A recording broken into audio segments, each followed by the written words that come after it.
Good morning, everyone. Welcome back to the channel. Stephen Howson. 5 things that we learned watching United just absolutely ruin everyone's weekend yesterday. Number 1, featherweight attack. We never looked like scoring from the off.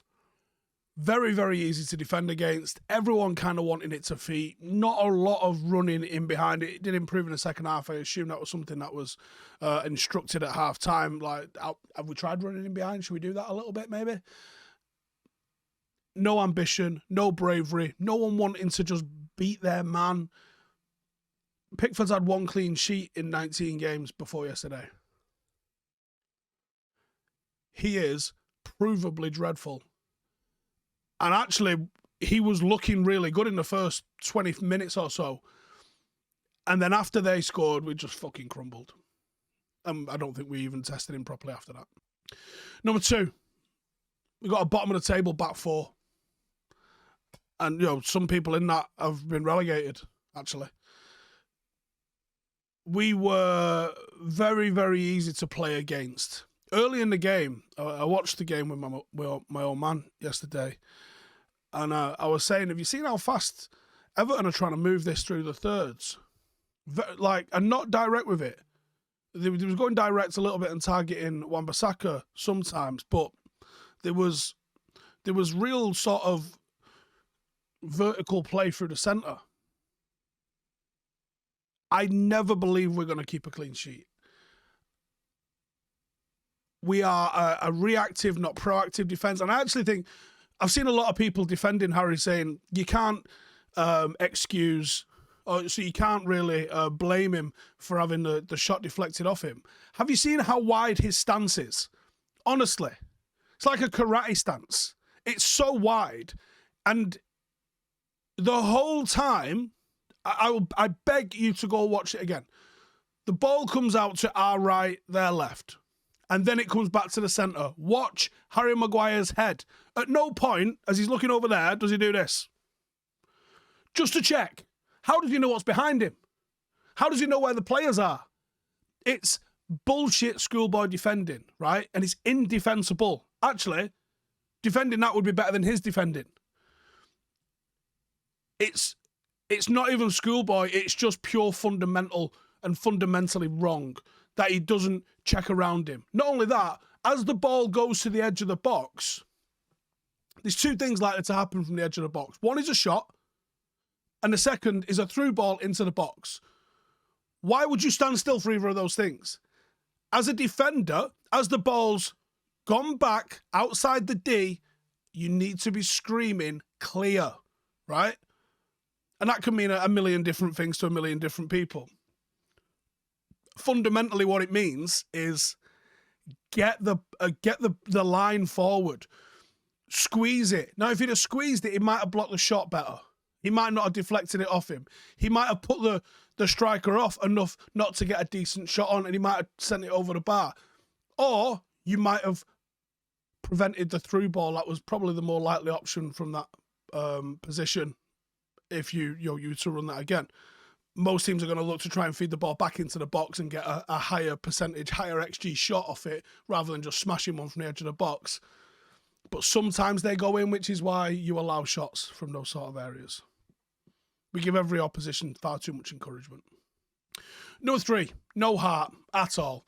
I don't see a group of players that give a fuck.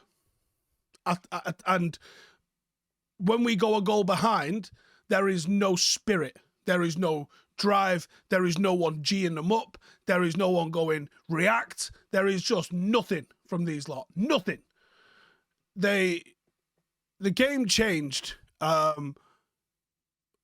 when they scored, and the Everton fans actually played a part in this.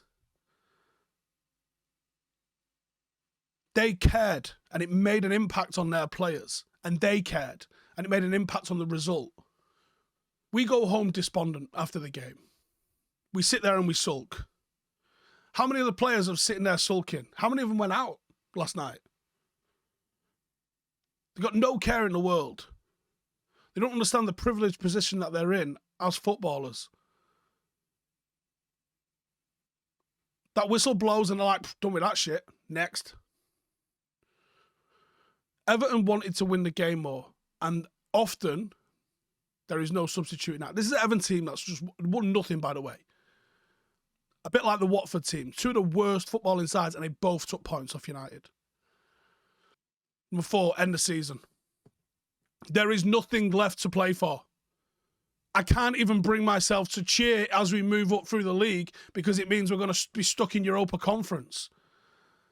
You got an interim manager on the way out. You got players winding their contracts down. A lot of players winding their contracts down, by the way.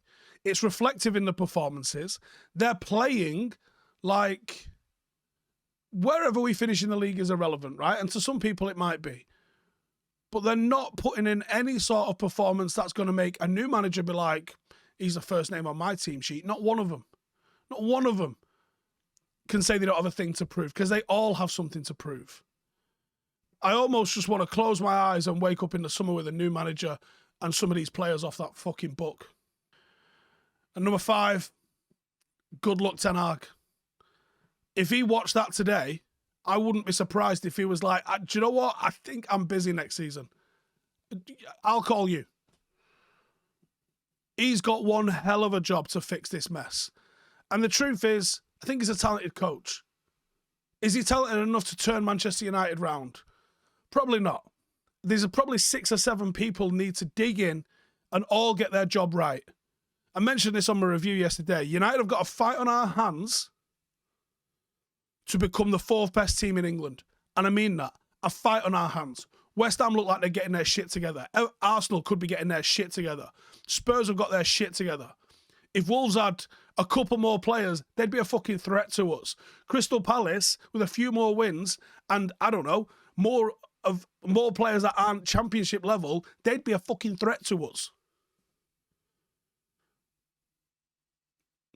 We have got a genuine fight on our hands to be called the 4th best team in this country.